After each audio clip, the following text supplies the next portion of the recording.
There's going to be a national demonstration on Saturday to end the siege of Gaza. There'll be buses being organised to go down, and a collection's being made tonight at the meeting. You can see the box there, maybe more boxes going round. Please give generously. If you can't be on the bus yourself, then give as much money as you can to help other people to get there. I'm going to hand over now the chairing in the meeting to Mick Napier of the Scottish Palestinian Solidarity Campaign. Thanks very much, Dougie. Two of the last four speakers are Palestinians, and we need to hear their voice. The voice that's been strangled, the voice that's been reduced by hunger. And never forget for a minute that we are united here in this crowd, Arabs, Muslims and everybody else. We all have a government of crime. We all have a government complicit in the strangulation of the people of Gaza, virtually without exception. The next speaker is Dougie Lang. He's going to Palestine again in July to lead a delegation to go there to find out what's happening with one aim in mind: to come back here and fight for boycott here in Scotland in order to level the playing field in support of the people of Palestine. Dougie Lang will say a few words to you from the Scottish Palestine Solidarity Campaign. Cheers, Mike. It's great to see so many people out here. Just a couple of points I want to make.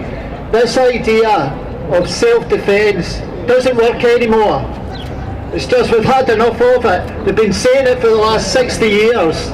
Attacking innocent people with impunity. When you go home and switch on your television, you'll see this guy Mark Reggie saying that these soldiers were attacked, and this is just barefaced lies. And I'll leave it at that. Cheers, thanks. Thanks, Dougie. Rifat from Gaza. Rafat was in Gaza during Operation Cast Lead, at a time when Gordon Brown was calling for a ceasefire and privately instructing British diplomats in New York to work with the Americans against a ceasefire. That was Brown, and what we've got is of course no better. I'll just tell you one thing to think about when Rafat is speaking. Young Muslims who demonstrated outside the Israeli embassy during Operation Cast Lead have been sent to prison in industrial quantities, 20, 30, 40 a year, for throwing an empty bottle at the Israeli embassy. It's absolutely disgusting. And listen to this. Judge Dennis, who sent them down, he had somebody in his court last year.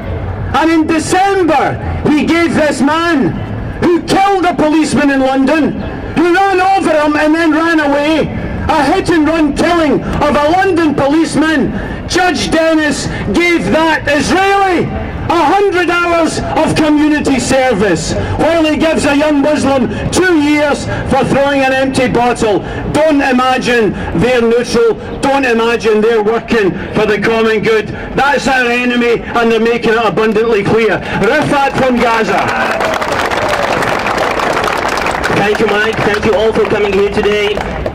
I believe today we have seen a new form of Israeli massacres.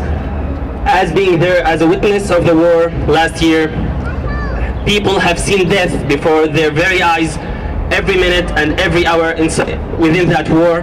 People are still seeing death every hour because of lack of equipment, lack of medical attention, lack of tools that are essential for building the destroyed homes in Gaza and all over Palestine. Today we have seen not Palestinians, not only Muslims and not even Arabs. We have seen people from the UK, people from all around the world that are being under attack by the Israeli forces to force them not to give any kind of help to people in Gaza. So again, thank you for coming. We can help by boycott, but the boycott has a great effect on Israel by making this kind of demonstrations. This also helps a lot, and thank you all for coming again. Thank you, Rafat. His family are still in Gaza tonight and they'll be there tomorrow. and they were there when the white phosphorus was being dropped on the innocent people of Gaza. Supported, of course, by Tony Blair, who is our official peacemaker in the Middle East. Never forget that. He said peace is possible as long as we can seal off the tunnels. That's Blair. The next speaker is Wael Shawish from Scottish Friends of Palestine, who've been ploughing a furrow for many years in support of the people of Palestine, building solidarity. This is not a short-term campaign. Nelson Mandela said, Palestine will be free in our lifetime. Well, I'm older than most of you, but I think that's what we're going for. Wael Shawish. And Wael's a lot younger than me. Thanks, Mick. Brothers and sisters, friends, I see faces today of all colors, young and old, men and women, all here to support the Palestinians. The people on the boats that went to Gaza are like you, people of all colors, people of all backgrounds, who have found the means to support the Palestinian people under siege in Gaza in a practical way. What we need from you is to continue the support that you have shown so far for the Palestinian people.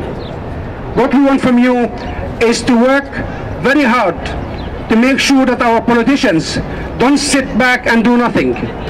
The only way we can get something done, the only way we can get Israel to realize that it cannot continue to defy the international community, international law, international justice, and get away with it. We want you to make sure our politicians take actions, and actions means sanctions. Justice and logic and common sense means that when Israel kills people who are civilian, unarmed, peaceful, then they should be brought to justice. The Western media does not cover that. The Western politicians don't bring Israel's ambassadors to the Commonwealth and Foreign Office to give them a tick behind the ear. We have to make sure that our politicians are not friends of Israel, they are only friends of peace. And if Israel becomes a peaceful country, then we are okay to be friends with Israel.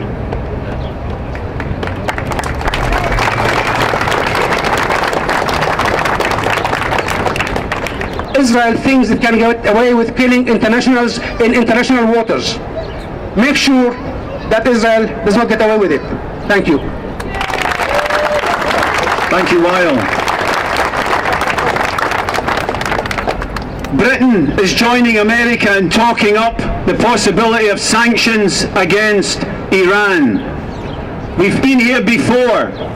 It's often a precursor to war, because Iran might have, sometime in the future, a nuclear weapon. Israel, which killed 20 innocent people in the high seas, has 200 atom bombs.